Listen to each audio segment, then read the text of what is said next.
So as we continue sa sermon series po natin sa Church Covenant, ang pag-usapan po natin ay may kinalaman sa regular na ginagawa natin na mga pagtitipon sa church. Especially, ito pong Sunday morning worship service po natin. At ito po yung pangatlo sa ating Church Covenant. So kung meron po kayong mga bulletin, ay samahan niyo po ako na basahin. Ito pong ikatlong commitment ng mga members ng church. Yung first two na pinag-aralan po natin may kinalaman sa pagkakaisa, pagmamahalan. And sometimes it can be parang abstract yung mga usapan na yun. Pero as we recite yung number 3 sa covenant, ay makita natin na when we talk about unity, when we talk about love, mas nagiging konkreto at mas nararamdaman natin kapag i-apply po natin itong number 3. Okay? Basahin po natin sabay-sabay. Hindi natin pababayaan ang, sabay-sabay po tayo.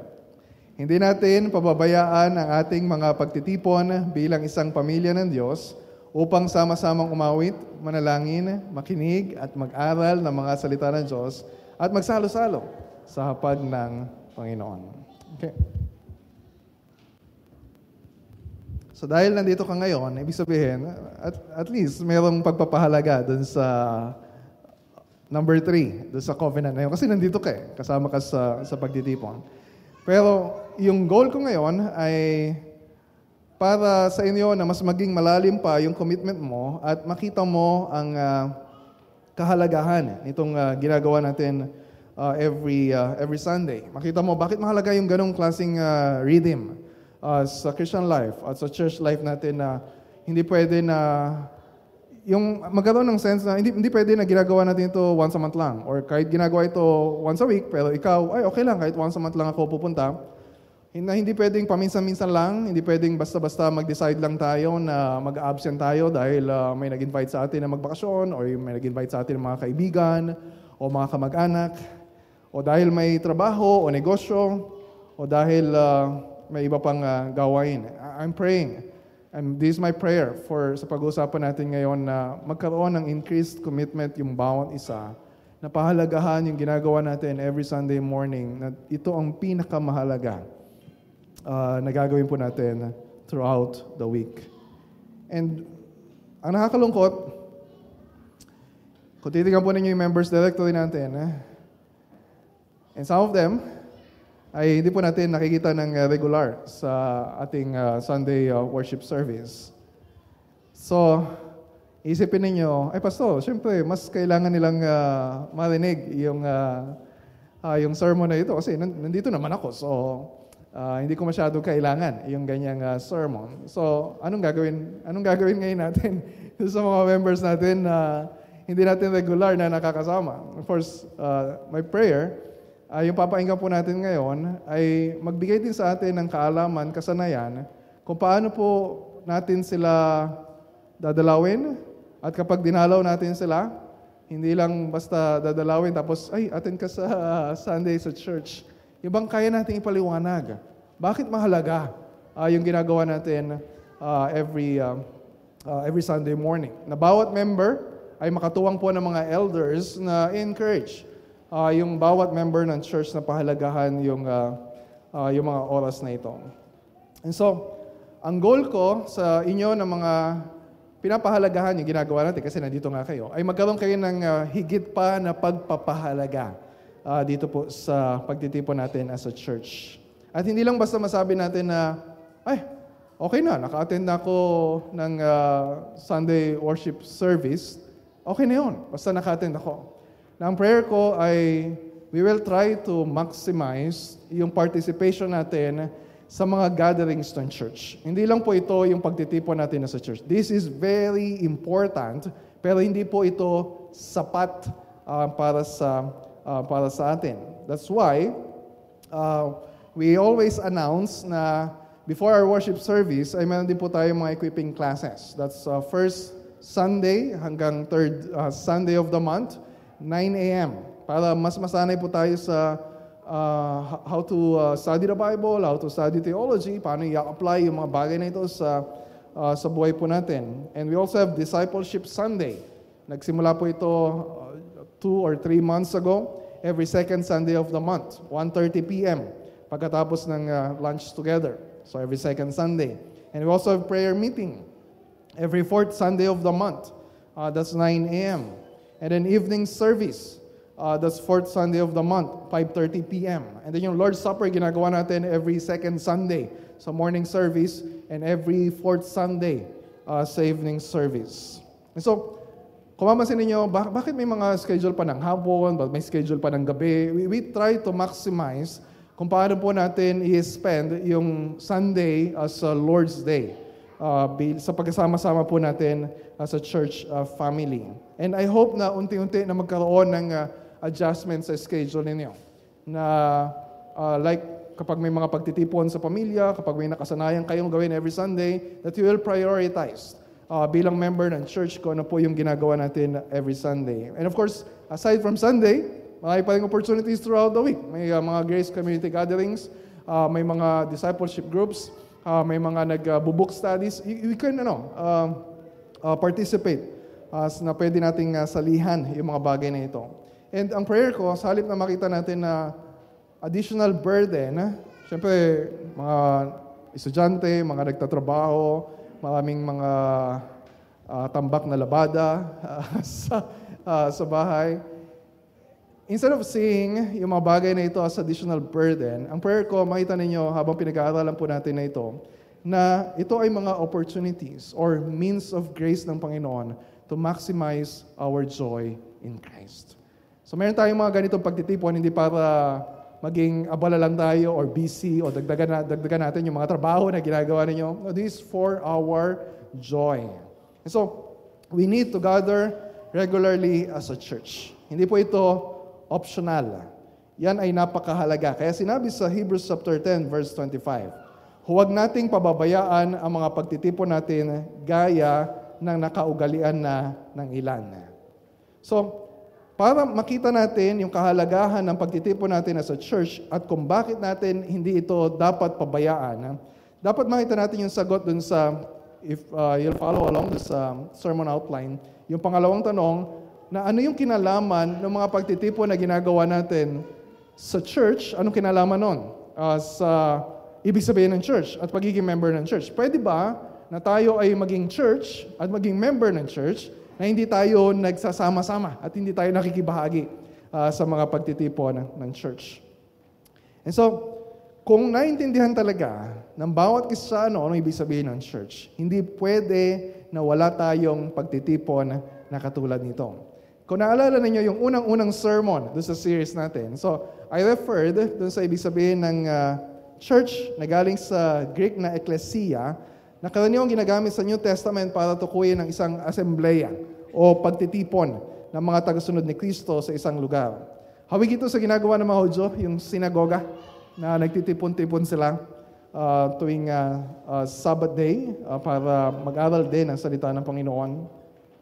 And yung Hebrews chapter 10:25, kung makita po ninyo yung salitang pagtitipon, to meet together, galing din yan sa salita na pinagkuhanan ng synagogue, epi-synagoge. So, ibig sabihin, very important yung essence ng church na hindi mo pwedeng tanggalin yung pagtitipon tapos magiging church kapag hindi naman nag-gather yung mga Christians. And then binanggit ko din yung Hebrew equivalent ng ecclesia sa Old Testament na word na kahal, na tumutukoy rin sa pagtitipon ng mga Israelita para sila ay sumamba sa Panginoon. And of course, hindi ibig sabihin kapag nagsama-sama yung mga Kristiyano, church na yon. Hindi ibig sabihin na nakita-kita kayo sa Starbucks ay you're already doing church. Maybe it's a part ng church. So, yung church ay higit pa sa isang pagtitipon. Pero, hindi pwedeng mawala yung pagtitipon ng church. And malinaw din ito sa image ng church. Di ba? Maraming images na ginagamit sa New Testament about the church. Ang church ay pamilya ng Diyos at tayo ay bahagi ng pamilyang ito. Sabi ni Paul kay Timothy sa 1 Timothy chapter 3 verse 15. So kung isang pamilya, para ma-express yung kanilang pagkakaisa at para maipakita ang pagmamahal sa bawat isa, hindi ba napaka-crucial na magkakasama sila sa loob ng bahay? Hindi may ibig sabihin na hindi nalalabas at wala nang gawain sa labas ng bahay. Pero napaka crucial sa relasyon ng isang pamilya na sila ay magkakasama sa loob ng bahay. Magkakasamang kumain, nagkukwentuhan, they're enjoying life together as a family. So if you're a church member, kung ang church ay pamilya ng Diyos, ibig sabihin, ikaw ay bahagi ng pamilya ng Diyos. Ephesians 2:19, kabilang sa pamilya ng Diyos. So kung ikaw ay kabilang sa pamilya ng Diyos, hindi ba maglalaan ka rin ng oras, maraming oras sa loob ng bahay, kasama ang pamilya mo? Di ba? How can you consider yung church na ito as your church family kung hindi ka naman nakikita sa church? Minsan may nakausap ako na member siya dati ng church. Matagal na panahon na, siguro more than 20 years ago. Tinanong ko saan ka na nag-church ngayon? Wala po. Pero kino-consider ko yung BBCC as my home church. Okay. Pwede natin tanongin sa kanya, if this is your home church, bakit di ka umuwi sa bahay? So maraming mga Kristiyano ang naglalayas sa kanilang bahay. I'm not talking about this church building. I'm talking about yung gathering natin as a church. And isa pang image na mahalagang tandaan natin para maunawaan yung kahalagahan ng pagtitipon ng church at yung pakikibahagi natin as a church member ay yung image ng church as a body of Christ. Body of Christ. One body, many members. Ito yung point ni Paul sa 1 Corinthians 12. Basahin niyo yung buong chapter na yun. Si Kristo ang ulo ng katawang ito, and sabi niya sa Ephesians chapter 4 verse 16, at sa pamamagitan niya ni Kristo, ang buong katawan ay pinag-uugnay-ugnay ng mga kasukasuan na mula rin sa Kanya. Pinag-uugnay-ugnay. Di ba, paano mangyayari yung layunin ni Kristo para sa church na pinag-uugnay-ugnay kung ihiwalay natin ang sarili natin sa katawan ni Kristo? And ganun din sa image ng church as a temple. Ephesians 2:21. Sa pamamagitan niya, ang bawat bahagi ng gusali ay nagkakaugnay-ugnay. Again, same word. At nagiging isang templo na nakatalaga sa Panginoon. Nakita niyo yung images sa New Testament? Isang pamilya, isang katawan, isang templo. So, how can we experience yung reality ng mga images na yun sa church kung tayo ay hindi regular na nagsasama-sama? Paano magiging makabuluhan ang pagiging member mo ng church kung ikaw ay madalas na hindi nakikita sa church? Okay. So, yun yung sagot doon sa tanong na anong kinalaman ng pagtitipon na ginagawa natin sa church at pagiging member ng church. So, mahalaga na maintindihan natin yon. Pero syempre, yung heart natin ay, kahit na naintindihan natin yung mga bagay na yun, we need more motivations. Kasi, kapag dumating yung time na may mga temptations na umabsent at hindi magpakita sa church, di ba, ang daling kalimutan yung reality na yon. So, we need more motivation. So, next question, ano yung dapat na nagtutulak sa atin para dumalo sa mga pagtitipong ito? And I hope, pag sinabi ko nagtutulak, ay hindi naman yung parang pinapwesa na natin yung bawat isa na pinipilit na umattend. Of course, our heart must be so motivated na wala nang kailangang pumilit sa atin. Wala nang mga elders na kailangang mangulit sa atin. At madalas tayong dalawin. Minsan, meron ako experience na may member ng church dati. Matagal na mawala. Pagka dinalaw, ay the following Sunday, umattend. Siguro 2 Sunday o 3 Sunday. Tapos, mawawala na naman. Dadalawin na naman. Tapos, pagkadalaw, the following Sunday, attend na naman. Tapos, mawawala na naman. Ano pa kayang gagawin natin dito? Hanggang sa tuluyan na nawala. So we need more motivations. Lalo pa sa panahon ngayon. Di ba? Ang daming nagkikipag-kompetensya sa oras at atensyon natin para masabi natin, ano na lang in church kapag may time o kaya kapag komportable na lang. So nawawala na yung commitment. Di ba? Kapag nabasa mo yung nangyari sa Book of Acts, yung binasa natin kanina sa scripture, in sa Acts chapter 2, na merong 3,000 tao na nabaptize that day at nadagdag sa church. Hindi ba mamamangha ka na yung naging response nila ay hindi nila sinabi na, naligtas na ako. Kapag namatay ako, ay siguradong sa langit na ako pupunta. So okay lang, kahit na walang magbago sa buhay ko, kahit walang magbago sa relasyon ko sa ibang tao. Pero hindi yun yung naging response nila. Ganito, Acts chapter 2, verse 42. Inilaan nila ang kanilang mga sarili upang matuto sa turo ng mga apostol. Magsama-sama bilang magkakapatid, magsalo-salo sa pagkain ng tinapay at manalangin. And then verse 44, nagsama-sama ang lahat ng sumasampalataya at ang kanilang mga ari-arian ay itinuring na para sa lahat, isang pamilya. And then verse 46, araw-araw sila'y nagkakatipon sa templo at nagpipira-piraso ng tinapay sa kanilang mga tahanan na masaya at may malinis na kalooban. Diba, pag nabasa mo yun, hindi ba dapat itanong natin sa sarili natin, ano yung nagtulak sa kanila? Na magsama-sama, hindi lang paminsan-minsan, hindi lang kapag may time, hindi lang kapag feel nila, kundi araw-araw. Kabago-bago pa lang nila na naging Christian. Bakit ganun yung klase ng commitment nila? Ano sabi sa verse 42? Inilalaan nila ang kanilang sarili. They are devoting themselves. Nagkaroon ng malaking, yung massive na change sa buhay nila. Paano nangyari yun? I want to give 3 reasons. Una, dahil pinaniniwalaan talaga nila yung gospel.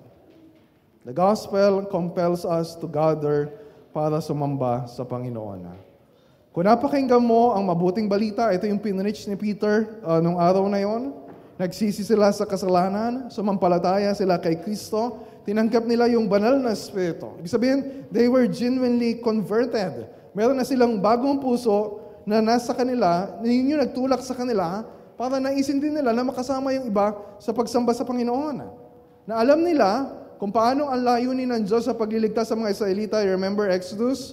Na iniligtas sila ng Diyos mula sa Egypt para sila ay hindi para yung pag namatay sa langit na mapupunta, kundi para sila ay sumamba sa Panginoon. Alam nila na ang layunin din bakit tayo iniligtas ni Kristo ay para tayo ay sumamba. Hindi lang mag-isa, kundi sama-sama na sumamba sa Panginoon. Pakinggan niyo yung corporate language sa Hebrews chapter 10. Diba? Doon nakalagay yung huwag pababayaan yung pagtitipon. Pero bago yon, kailangan marinig natin yung corporate language ng paglapit sa Panginoon. Kasi sa ngayon, sobrang individualistic yung approach ng mga tao sa pagiging Christian. Na ito ay, pag narinig mo yung gospel, lumapit ka sa Panginoon. Na parang yung Christianity is just about kayong dalawa lang ni God. Relationship lang ninyo. Pero, Hebrews chapter 10, mula verse 19. Kaya nga, mga kapatid, simula pa lang, corporate na yung language, tayo'y malaya nang makakapasok sa dakong kabanal-banalan dahil sa dugo ni Jesus. Binuksan niya para sa atin ang isang bago at buhay na daang naglalagos hanggang sa kabila ng tabing. At ang tabing na ito ay ang kanyang katawan. Tayo ay may isang pinakapunong pari na namamahala sa sambahayan ng Diyos. Kaya't lumapit tayo sa Diyos ng may pusong tapat at may matibay na pananampalataya sa Kanya. Lumapit tayong may malinis na budi sapagkat nilinis na ang ating mga puso at hinugasan na ng dalisay na tubig ang ating mga katawan. And karaniwan marinig din namin ng mga elders kapag may dinadalaw kami na mamatagal na nawawala sa church na sabihin nila na Pastor, wag po kayo mag-alala. Kahit di po ako nakaka-attend, ay maayos naman po ang relasyon ko sa Panginoon. Pero when you're reading passages, katulad itong binasa natin sa Hebrews 10, na parang, paano masabi na maayos ang relasyon mo sa Panginoon kung wala ka namang bagong relasyon sa mga kapatid kay Kristo? So yung mga tao na matagal nang wala sa church, hindi na rin umaattend sa kahit anong church, maliban na lang if you are physically unable, or meron talaga mga works of necessity, like yung works of mercy, na hindi kailangang iwanan. Di ba? Maliban sa mga exceptional reasons. Normally, yung mga tao na nawawala sa church ng matagal na, kahit anong pilit ang gawin mo, kahit anong kulit mo, kahit anong paliwanag mo, kung hindi naman talaga totoo sa puso nila na pinaniniwalaan nila yung gospel, wala talaga magiging response. Probably, they were not genuinely converted. Maaaring hindi pa talaga nabago yung puso nila. Kasi wala silang pakialam. Sa sarili nilang puso, wala silang pakialam. Sa relasyon nila sa Panginoon, wala silang pakialam sa disenyo ng Diyos para sa church. So yun yung una. The gospel compels us na magsama-sama para sumamba sa Panginoon. Ang pangalawa, na nagtutulak sa atin para magsama-sama, kailangan natin ang isa't isa sa church. Kailangan natin ang isa't isa sa church. Kailangan kita, kailangan mo ko, kailangan natin yung bawat isa. Ituloy natin yung Hebrews chapter 10. Verse 23. Magpakatatag kayo sa ating pag-asa at huwag na mag-alinlangan pa sapagkat tapat ang nangako sa atin. Sikapin din natin gisingin ang damdamin ng bawat isa sa pagmamahal sa kapwa at sa paggawa ng mabuti. Huwag natin kaliligtaan ang pagdalo sa ating mga pagtitipon, gaya ng nakasanayan ng iba. Sa halip, palakasin natin ang loob ng isa't isa, lalo na ngayong nakikita nating malapit na ang araw ng Panginoon. Di ba madali tayong panghinaan ng loob? Hindi ba madali tayo na mawalan ng pag-asa kapag ang dami ng mga problema na dumating sa buhay natin? Di ba? Ang dali sa atin na panghinaan ng pananampalataya. So, ibig sabihin, kailangan natin ng iba na magpapaalala sa atin ng mga pangako ng Diyos. Kailangan natin ng iba na magpapaalala sa atin ng mga assurances na nanggagaling sa salita ng Panginoon. Madali sa atin ang manlamig ang pag-ibig natin sa Diyos at sa ibang tao. Madali sa atin ang mapagod at magsawa sa paggawa ng mabuti. Kailangan natin na magpapaalala sa atin at hihikayat sa atin na magpatuloy kapag tayo ay napapagod. Madali sa atin ang panghinaan ng loob. Madali sa atin ang mahulog sa tukso. Madali sa atin ang bumagsak sa kasalanan. Kailangan natin yung iba para humawak sa atin, para tumapik sa atin, para umakay sa atin, at para tumulong sa atin sa paglalakbay natin hanggang makating tayo dun sa dulo ng ating takbuhin bilang mga tagasunod ni Kristo. Subukan ninyo na ihiwalay ang sarili niyo sa church for several months, for 1 year. And then, pagkatapos, next year, bumalik ka dito at sabihin mo sa amin at magpatotoo ka kung paanong yon ay nakatulong sa iyo para mas uminit ang pagmamahal mo sa Panginoon. Is that possible? That's impossible. Huwag niyo palang subukan. Okay, hindi po totoo yung sinabi ko. Kasi kapag hinihiwalay natin yung sarili natin sa church family natin, we are depriving ourselves. Pinagkakaita natin yung sarili natin ng means of grace na inilaan sa atin ng Diyos, ibinigay sa atin ng Diyos para sa ikabubuti natin. We're not really giving ourselves a favor kapag inihiwalay natin yung sarili natin sa church. Pangatlo. So yung una, the gospel compels us. Pangalawa, kailangan natin yung bawat isa. We need the church. And then pangatlo, ang Diyos mismo ang nananawagan sa atin para magtipon at sumamba sa Panginoon. Kapag na-realize natin ito, this will really change yung attitude natin sa worship. Ay, hindi lang ito isang invitation. Hindi lang ito isang paanyaya na pwede mang tanggihan. Hindi lang pastor, hindi lang elder na dumalaw sa bahay ninyo at nag-invite sa iyo or fellow member ng church na nag-invite sa iyo para pumunta ka sa church. Hindi lang tao yung nananawagan sa iyo para pumunta sa church. At minsan pupunta ka kasi nahihiya ka dun sa tao na yun. Di ba? At least, napagbigyan mo, yung nag-invite sa'yo. Or you feel guilty kapag hindi mo siya napagbigyan. But what if you realize na yung pagdalo sa worship service ay hindi lang isang invitation mula sa isang tao. Na yung call to worship, yung panawagan na sumamba ay galing mismo sa Diyos. It's a summons. Isang panawagan, isang demand. Hindi ito na parang nakatanggap ka ng invitation sa isang birthday party na okay lang that you will not show up. Meron kang tinanggap na summons o panawagan from the King of Kings and the Lord of Lords. should you not fear? Should you not tremble? Katulad ng binasa natin kanina sa Exodus 24, na ang Diyos mismo yung nanawagan kay Moises sa mga Israelita na lumapit sa kanya doon sa Mount Sinai.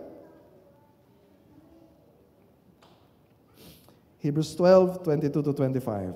Sa halip, ang nilapitan ninyo ay ang bundok ng Zion at ang lungsod ng Diyos na buhay, ang Jerusalem sa langit, na kinaroroonan ng di mabilang na anghel. Ang dinaluhan ninyo ay masayang pagtitipon ng mga panganay na anak, na ang pangalan ay nakatala sa langit. Ang nilapitan ninyo ay ang Diyos na hukom ng lahat, ang mga espiritu ng mga taong ginawang ganap. Nilapitan ninyo si Jesus, ang tagapamagitan ng bagong tipan, at ang dugong iwinisik na may pangako ng mas mabubuting bagay kaysa sa isinisigaw ng dugo ni Abel. Kaya't huwag kayong tumangging makinig sa kanya na nagsasalita. Ang tumangging makinig sa nagsalita pa sa kanila dito sa lupa ay hindi nakaligtas sa parusa. Gaano pa kaya tayo kung tayo'y tatangging makinig sa nagsasalita mula sa langit? Verse 28, kaya magpasalamat tayo sa Diyos sapagkat tumanggap tayo ng isang kahariang hindi nayayanig. Sambahin natin ang Diyos sa paraang nakalulugod sa Kanya. May paggalang at pagkatakot sapagkat tunay nga na ang ating Diyos ay apoy na tumutupok. What if you realize na ang nananawagan sa iyo para sumamba ay ang Diyos mismo na lumikha sa iyo at nagligtas sa iyo? Mahalaga yon. Kasi sa susunod na you are tempted, na meron mag-i-invite sa iyo. Kaklase mo, kaibigan mo, kumari mo, mag-anak ka, dumalo ka sa birthday party, you attend a reunion, magbakasyon kayo sa isang lugar na wala namang kayong church na mapupuntahan. Nahiya kang tanggihan, yung nag-invite sa iyo. Pero kahit hindi mo siya tinanggihan, meron kang tinanggihan.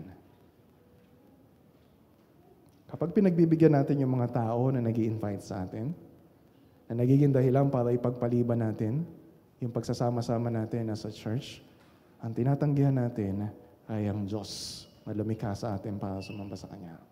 Ang tinatanggihan natin ay si Kristo na nag-alay ng Kanyang buhay para sa atin. Ang tinatanggihan natin ay ang banal na Espiritu na nasa atin mismo at nananahan sa atin. So this no ordinary hour na ginagawa natin. Siyempre, nasanay tayo, ginagawa natin ito every Sunday. And sometimes, it's just mechanical. Or, ganito lang, atin. Parang umattend ka lang ng isang event. But what if you realize na yun pala ibig sabihin ng sama-samang pagsamba? Hebrews 12:28. Sambahin natin ang Diyos sa paraang kalugod-lugod sa Kanya. So ngayon, yung next question na sagutin natin, paano natin malalaman kung ano yung dapat natin gawin sa mga pagtitipon na gagawin natin? So hindi lang ito basta, okay, I'll just show up, basta attend ako. Pero, syempre mahalaga yun. Pero, we need to know kung paano sumamba sa Diyos. Paano natin malalaman? Basta ba sabay na lang tayo? O kaya kahit sa church, attend ka lang kahit sa church. Pero, paano natin malalaman kung ano yung dapat natin gawin sa sama-sama nating pagsamba? So, dito pumapasok yung kahalagahan ng salita ng Diyos sa Biblia. Hindi tayo magsasabi sa Diyos kung anong paraan ang gusto natin para sumamba sa Kanya. Hindi tayo magsasabit ng proposal sa Kanya at sabihin na, Panginoon, ito po yung mga terms of agreement na kailangan natin gawin kapag kami ay sasamba sa iyo. No, ang Diyos ang magsasabi noon. And we submit ourselves to the authority of His Word. Mahalaga yung una sa 10 utos. Wala tayo ibang sasambihin maliban sa Diyos. Pero mahalaga din yung pangalawa. Ano yung pangalawa? Na sinabi ng Diyos, yung paraan na dapat natin siyang sambahin. Kaya pinagbawal niya yung paggamit ng mga larawan ng imahen sa pagsamba sa Kanya. Because God cares how we worship Him. Ito yung pagkakamali ng mga Israelita. Naalala ninyo yung dahil si Moises ay natagalan sa bundok. Gumawa na sila ng golden calf sa panguna ng kapatid ni Moises na si Aaron. At sinabi ni Aaron sa mga tao na yung golden calf na yon, na ito si Yahweh na nagbas sa inyo mula sa Egypto. So tingin ni Aaron, sa tingin nila, sinasamba nila si Yahweh. Pero hindi sa paraang itinakda ng Diyos sa kanila. So nasa Exodus 32 yung story na yun. So God cares not just that we worship Him as a church. God cares about how we worship Him. Ito yung tinatawag na regulative principle na we are trying to observe kapag tayo nagsasama-sama sa church. Yung ibig sabihin ng regulative principle, hinahayaan natin ang salita ng Diyos na mag-regulate kung ano yung gagawin natin sa sama-samang pagsamba sa Kanya. Hindi natin pwedeng basta lang sabihin na, pwede namang gawin natin yung mga bagay na ito kasi hindi naman pinagbabawal ng Diyos sa Bible. Kasi sincere naman tayo dun sa gagawin natin. No, it's not just a matter of sincerity. Naalala niyo sinabi ni Christ sa Samaritan woman sa John chapter 4, worship God, we must worship God in spirit and truth. Yung katotohanan na ayon sa Biblia. So sabi ni Mark Dever at Paul Alexander, worship is regulated by revelation. Ibig sabihin, hindi natin kailangang hulaan kung paano sambahin ng Diyos. Hindi natin kailangan mag-survey sa mga members, ano bang gusto niyong gawin natin kapag tayo ay mag-gather sa pagsamba? We need to listen kung ano yung sinasabi na ng Diyos sa Biblia. Kaya sinabi ni Paul sa mga taga-Korinto, nagkakagulo sila dahil dun sa speaking in tongues. Ang sabi ni Paul sa 1 Corinthians 14 verse 33, sapagkat ang Diyos ay hindi Diyos ng kaguluhan, kundi ng kapayapaan. And the verse 14, gawin ninyo ang lahat ng bagay sa wasto at maayos na paraan. So wasto at maayos na paraan. So ito ibig sabihin ng regulative principle. Sabi pa nila Mark Dever, short definition. The regulative principle states that everything we do in a corporate worship gathering must be clearly warranted by Scripture. God tells us in His Word how we are to approach Him in worship, and so it is our duty to search the Scriptures to see what God tells us to do in life and particularly in church. Ipinahayag ng Diyos sa atin, hindi lang yung paraan kung paano tayo maliligtas. Ipinahayag din ng Diyos sa atin kung paano natin siya dapat sambahin. Naalala ninyo na nasa Exodus 15 na tayo sa series natin sa Exodus bago tayo mahinto. And then yung second half, Exodus 20 to 40. Kapag babasahin ninyo yun, ang dami-daming mga detalye tungkol sa kung paano gawin yung tabernacle o yung magiging bahay sambahan nila nung panahon na yon. Bakit may mga ganong sobrang elaborate na instructions? Sabi ni Brian Croft, this attention to detail communicates God's desire for His glory. He cares deeply about how He is worshipped. Hindi natin pwede sabihin, basta pumunta ako sa church, sumamba ako sa Panginoon. Pero sinamba mo ba ang Diyos sa paraan na nais niya? Sabi pa nila Mark Dever, we are not to worship in just any way that seems right to us. We're to worship Him on His terms and in the way that He has revealed. Gusto ng Diyos na sambahin natin siya sa paraan na makikita natin kung sino talaga ang Diyos. Kaya pinagbabawal ng Diyos yung paggamit ng mga imahen o larawan sa pagsamba sa Kanya. Dahil kapag ginagawa natin yon, ikinakahon natin ang Diyos na hindi pwedeng ilimitahan doon sa mga larawan na ginagawa ng tao. And then, mahalaga sa pagsamba, pag nakikita natin kung sino ang Diyos, we become what we behold. Ibig sabihin, nagiging katulad natin yung Diyos na sinasamba natin. We are being conformed to the image of the Lord Jesus Christ. So anong implication ito sa worship? Sabi pa sa book nila Mark Dever, the implication for our corporate worship services is that every element and form of our gathered worship should show people from Scripture God's glory in Christ so that we can all be transformed together into an ever more faithful reflection of that glory. So, kung kayo bago lang sa church o member na kayo pero nagtataka pa rin kayo, bakit ganun yung mga ginagawa natin sa church? Bakit may mga maraming part ng scripture? Bakit maraming prayer? Bakit nakasenter sa gospel? Bakit carefully selected yung mga songs na kinakanta natin? This is the reason. So, ano implication ito sa mga members ng church?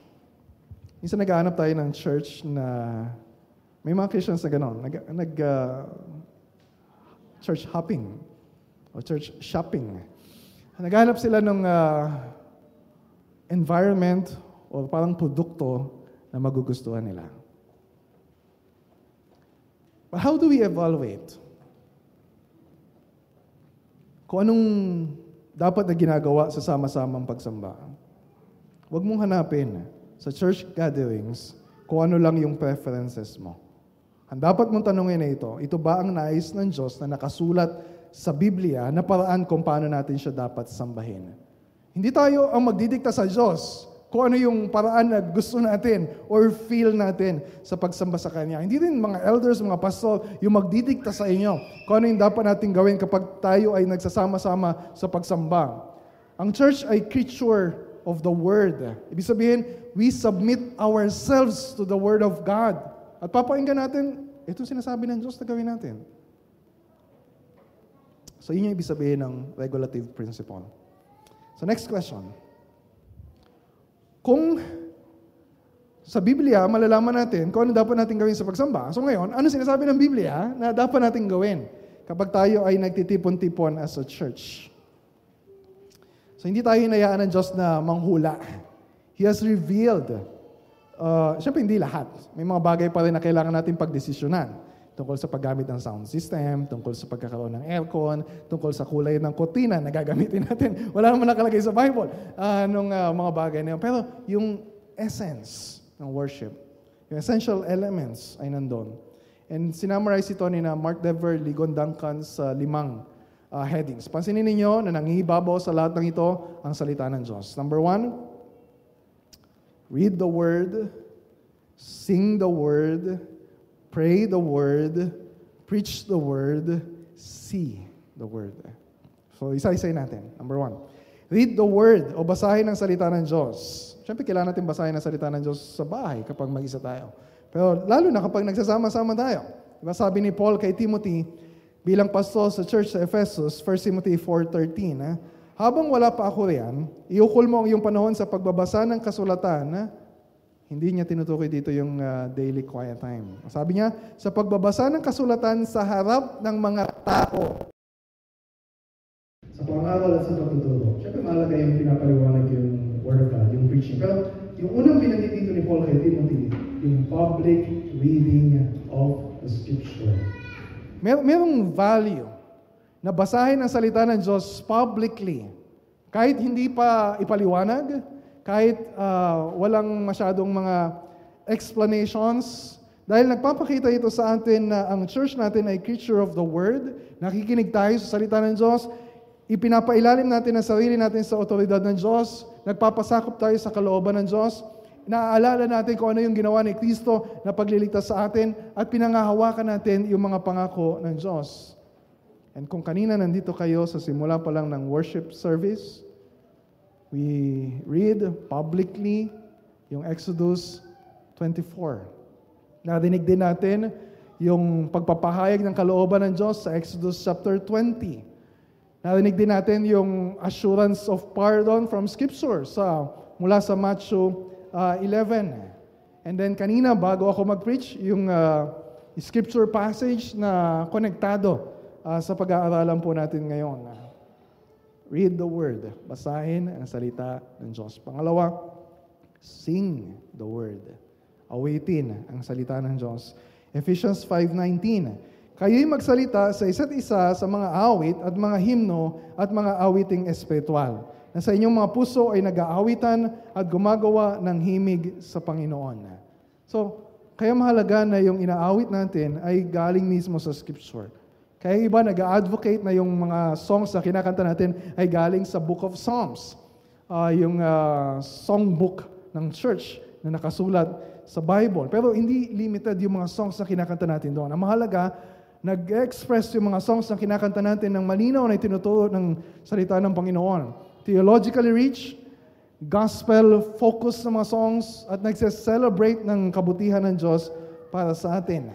So, we sing not just to express yung feelings natin. Kaya mapapansin ninyo, we don't sing yung mga songs na driven lang by human emotions. Siyempre, may emotion sa pagkanta natin. Pero driven more by the Word of God. At may explicit doon yung Colossians 3:16. Ang salita ni Kristo ay hayaan ninyong lubusang manatili sa inyong puso. Paano mangyayari yun? Turuan ninyo at paalalahanan ng isa't isa ng may buong karunungan. Buong puso kayong umawit ng mga salmo, mga himno, at mga awiting espiritual ng may pagpapasalamat sa Diyos. So mapansin ninyo, yung mga inaawit natin every Sunday, hindi yan randomly selected na para bang may mga, ito yung maraming mga songs na available. Kantayin natin kung ano yung gusto nating kantahin o kung ano yung preferred ng song leader. So, we sing songs na magsuserve ng purpose of the word. Kaya naka-ugnay din sa tema ng sermon yung mga awit na kinakanta natin para mangibabaw sa atin yung salita ng Panginoon. So, sing the word. Pangatlo, pray the word. O ipanalangin ang salita ng Diyos. 1 Timothy chapter 2 verse 1. Una sa lahat, ipinapakiusap kong idulog ninyo sa Diyos ang inyong mga kahilingan, panalangin, pagsamo, at pasalamat para sa lahat ng tao. So kapag prayer ang usapan, iniisip natin, paano pray the word? Di ba pag nagpe-pray ka, salita mo yung ginagamit mo at sinasabi mo sa Panginoon. Pero, paano ba tayo mananalangin? Paano ba tayo magpe-pray sa paraan na nakalulugod sa Panginoon? Paano yung church natin ay magiging house of prayer for all nations? Siyempre, dapat yung prayer natin ay naglalaman din ng mga ipinahayag na ng Diyos sa Kanyang salita. So, makakatulong dito, and mapapansin ninyo na we do that every Sunday. Pwede natin gawin sa personal prayer life natin. Pero hopefully, yung mga elders ninyo ay naimamodel sa inyo na ang prayer sa Christian life, sa life ng church, hindi lang yung pag naisip natin prayer, parang hingi lang ng hingi sa Panginoon. Lord, pahingi naman ito. Lord, ganito po ang gawin niyo. So we observe yung makakatulong yung acronym na ACTS. A, adoration. C, confession. T, thanksgiving. S, supplication. Adoration. Na yung prayer natin ay itinatanghal natin, pinupuri natin yung kadakilaan ng karakter ng Panginoon. Yung confession, inaamin natin sa Diyos. Yung kasalanan natin. Yung maraming beses na tayo ay lumabag sa Kanyang mga utos. At yung laki ng pangangailangan natin sa isang tagapagligtas. Thanksgiving. Nagpapasalamat tayo sa kaligtasan na ibinigay na sa atin ng Panginoon. Sa mga pagpapala na ibinibigay niyo sa atin sa araw-araw. At sa mga kahilingan natin na ipinagkakaloob ng Panginoon. And then S, supplication. Hinihiling natin sa Diyos na ibigay niya yung pang-araw-araw na pangangailangan natin sa family, sa church, at ng ibang tao na mga hindi pa nakakakilala kay Kristo. And kung mapansin ninyo, we do that every Sunday. Kanina, si Kuya Romel nag-pray ng prayer of praise and confession. Si Pastor Aldrin nag-pray ng prayer of thanks and petition and intercession. And mamaya, we will recite sa prayer natin yung Lord's Prayer para matuto tayo how to pray the Word. And hopefully, namomodel din ang mga magpe-pray sa harap na yung mga prayers dito ay pinaghandaan talaga and we make sure na yun yung mga panalangin na gusto ng Diyos na nakasulat sa Kanyang salita. Number 4, preach the Word. Ipangaral ang salita ng Diyos. Ito yung atas ni Pablo kay Timoteo, 2 Timothy chapter 4. Sa harap ng Diyos at ni Kristo Jesus na hatol sa mga buhay at mga patay. Alang-alang sa Kanyang pagdating bilang hari, inaatasan kita. Ipangaral mo ang salita ng Diyos, pagsikapan mong gawin niya napapanahon man o hindi. Himukin mo at pagsabihan ng mga tao at palakasin ang kanilang loob sa pamamagitan ng matyagang pagtuturo. So ito yung dahilan bakit pinakamahabang oras nilalaan natin sa pagpangangaral ng salita ng Panginoon.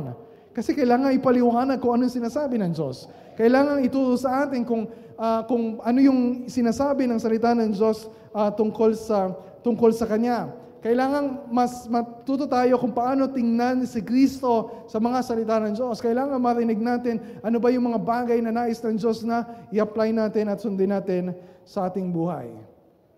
And so, kung mapansin ninyo, one distinct mark of preaching sa church na ito ay tinatawag na Christ-centered, gospel-centered, expositional preaching. We want to follow yung apostolic preaching. Na yung highlight, yung focus ng preaching nila is Christ and Him crucified. Sabi ni Paul sa 1 Corinthians chapter 2, verse 2. Sabi niya sa Colossians 1:28, Him Christ we proclaim. Sabi niya sa 2 Corinthians chapter 4 verse 5, but we proclaim not ourselves, but Jesus Christ for your sake.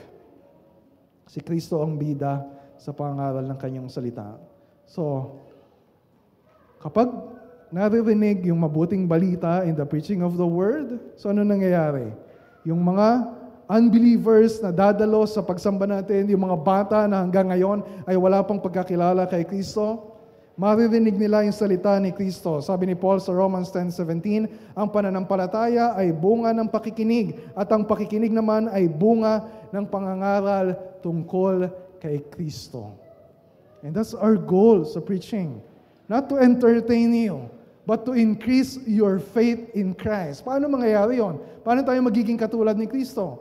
Sabi ni Paul sa 2 Corinthians 3:18, when we behold Christ, when we behold the glory of the Lord, when we see the gospel sa preaching natin, we become like Christ kapag nakikilala natin kung sino si Kristo. Lastly, see the Word.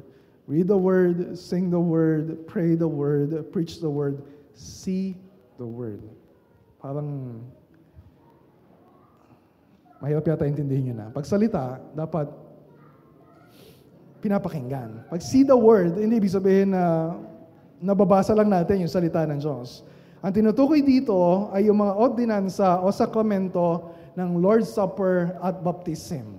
Na yung dalawa na yon ay visual aids na ibinigay sa atin to represent yung gospel message na dapat natin pakinggan ng paulit-ulit. So ginagawa natin yung baptism. Kapag mayroong ibabaptize, mahalaga yon, hindi lang para dun sa babautismuhan, kundi sa atin. That's why kapag may baptism, huwag tayo mag-absent. Kasi makikita natin, maaalala natin kung paano yung baptism ay nagpapakita sa atin ng message of the gospel na tayo ay nakipag-isa kay Kristo sa kanyang kamatayan at muling pagkabuhay. And when we remember the gospel, sabi ni Paul sa Romans chapter 6, when we remember our baptism, yun yung tumutulong sa atin sa pakikipaglaban natin sa kasalanan. And bukod sa baptism, yung Lord's Supper, na mas frequently na ginagawa natin. Hindi lang once a month, but twice a month. Every second Sunday sa morning service, every fourth Sunday sa evening service. Sa Lord's Supper, regular nating tinatanggap yung spiritual nourishment.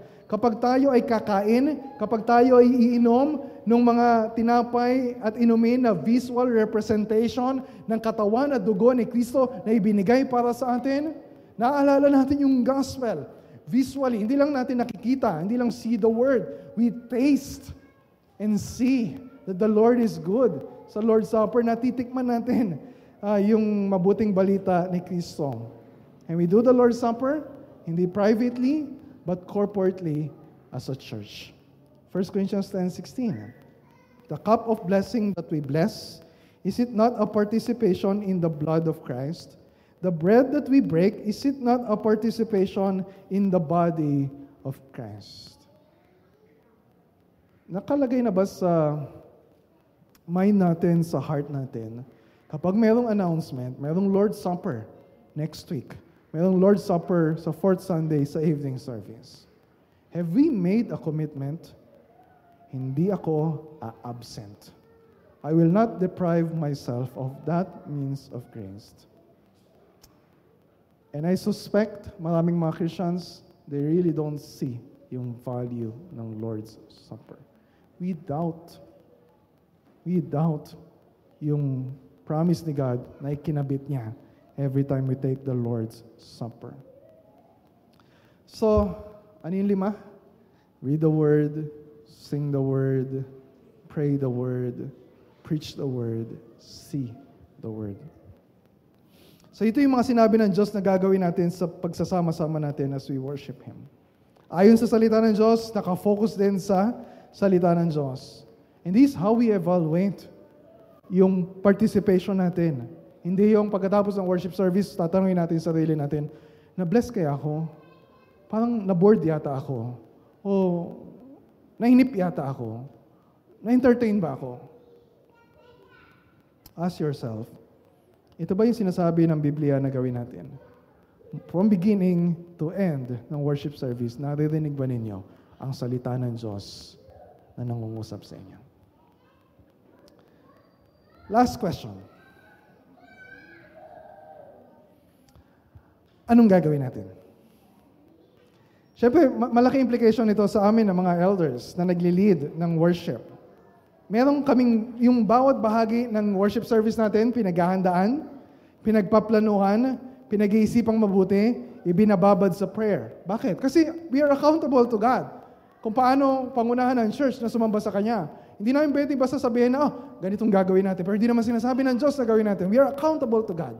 Kung ano yung i-require namin sa church na mag-participate kayo sa pagsamba sa Panginoon. Hindi basta-basta ang Diyos na sinasamba natin. Kaya hindi rin basta-basta ang pagsamba natin sa Kanya. May gagawin kami mga leaders ng church to lead you sa corporate worship. Pero, meron din kayong gagawin bilang member. Ask yourself, anong gagawin ko? 4 na bagay na you need to consider. Number 1, magpakita ka. Make it a commitment na ito yung priority mo. Learn to say no sa ibang tao na mag-aaya sa iyo. Sa kahit anong gawain na magiging dahilan para mag-absent ka sa gathering ng church. Maliban na lang kung mayroong health emergency. Maliban na lang kung talagang necessary acts of mercy yung ginagawa mo. Hindi mo pwedeng sabihin lang na, minsan lang naman mag-invite yung kaibigan ko. Tagal-tagal niya sa abroad. Pagbibigyan ko na. Ang madalas ay nagsisimula sa minsan. Huwag natin ipagkait yung presensya natin para sa mga kapatid natin sa Panginoon. Huwag din natin ipagkait sa sarili natin yung gift of presence ng bawat isa sa atin. Huwag natin pagkaitan yung sarili natin ng means of grace na itinalaga ng Diyos as we worship Him together as a church. And don't be content sa worship gathering natin every Sunday. Maximize. Alamin ninyo kung ano yung mga schedule na pwede pa ninyong salihan to maximize your joy in Christ. Ano yung una? Magpakita ka. Sabihin mo sa katabi mo, magpakita ka. Pangalawa, pakinggan po ninyo yung pangalawa, listen carefully. Dumating ka ng maaga.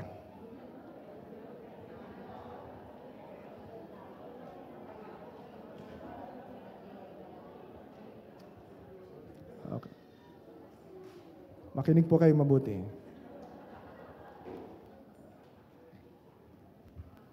Kung bawat bahagi ng pagsamba natin, mula sa simula, mula sa call to worship, hanggang sa benediction, ay mahalaga. What's the point of showing up late sa worship service? So what's the point? And there's a question I always ask myself, bakit kapag manonood ng sine, kailangan maaga? Bakit pagpapasok ng trabaho, kailangan laging maaga? Bakit papagalitan mo ang anak mo kapag late siya na pumapasok sa eskwelahan? Pero kapag linggo, okay lang na hindi dumarating ng maaga. Does it reveal something about our heart sa pagsamba sa Panginoon? I cannot answer that for you. This is a question you need to answer for yourself. Pangatlo, paghandaan mo. Marami naghahanda sa sama-samang pagsamba. Yung preacher, kung alam niyo kung ilang oras yung ginugugol sa paghahanda ng sermon. Yung music team, naghahanda. Ibig sabihin, bawat isang member ng church ay kailangan ding maghanda. Yung mga kanta na kakantahin natin, pag-aralan mo na yung mga kanta. Kung nahirapan kang tingnan yung mga lyrics dyan, kabisaduhin na ninyo yung lyrics ng mga kanta. Familiarize yourself dun sa passage na ipipreach ng pastor. For next Sunday, nakapublish yung mga bagay na yun. Hindi kayo kailangan manghula kung ano yung kakantahin o kung ano yung passage na ipipreach that Sunday. And ipag-pray na ninyo sa family, yung buong gathering ng church. Kailan nagsisimula yung paghanda sa worship service? Paghahanda. Not Sunday morning, but Saturday evening. Kausapin na ninyo yung mga anak ninyo kapag oras ng pagsamba na sumama sa inyo, na nakatabi sa inyo at maupo kasama ng inyong mga magulang. Ihanda na ninyo yung offering na gagamitin ninyo sa ibibigay ninyo sa offering. Higit sa lahat, prepare your heart sa time ng confession, sa pag-take ng Lord's Supper, at pagiging receptive sa pakikinig ng salita ng Diyos. And sometimes we blame yung preacher kapag inaantok kayo sa pakikinig ng salita ng Panginoon. Sino sa inyo inaantok ngayon? Hindi yung kape sa ibaba yung solusyon. Kailangan ninyong matulog na maaga ng Sabado. Kapag kayo magpupuyat ng Sabado, don't blame the preacher kapag kayo ay inaantok ng Sunday morning. And then lastly, makibahagi ka. Participate. Huwag kang pupunta na nag-iintay ka lang na matapos yung worship service. You're not just an spectator. Kapag may nagbabasa ng scripture, pakinggan mo mabuti o kaya sabayan mo sa pagbasa. Kapag may i-recite na creed, bigkasin mo ng malakas. Kapag congregational singing, sing with all your might. Kapag may nagpe-pray, makinig kang mabuti, sabihin mo rin, Amen sa prayer. Kapag may preaching of the word, makinig kang mabuti, magsulat ng notes, pay careful attention kung ano sinasabi sa iyo ng Diyos. You're not just an attender every Sunday. You're a participant. Magpakita ka, dumating ng maaga, paghandaan mo at makibahagi ka.